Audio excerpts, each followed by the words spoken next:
What's up mga ka-explore? Gusto nyo bang protektahan ang signal light ng motor mo gaya nito? Tama ang video na pinapanood mo.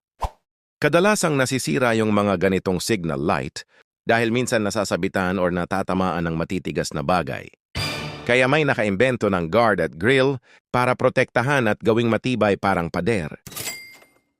Paano nga ba ito i-install? Tapusin ang video para pwede mo na rin gawin sa motor mo. Una ay kailangan mo muna tanggalin ang plastic cover sa ilalim. Pagkatapos ay yung mga bolt sa bracket para matanggal at maging safe ang wirings na kakabit. Sunod ay ilapat yung guard, i-position at magbutas. Dito natin itatagos yung bolt hanggang sa ilalim para siguradong matibay mamen. Sa pagkabit ng grill ay no need nang tanggalin yung mga ilaw natin. Luwagan lang ng kunti at ipasok sa pagitan at higpitan.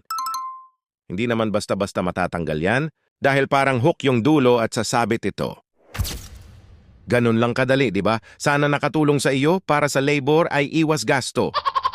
Siguraduhin mo lang na walang bolt na maiwan, baka sa biyahe bigla na lang ito maglaglagan. Ay, huwag naman. Please follow more videos like this. Ride safe.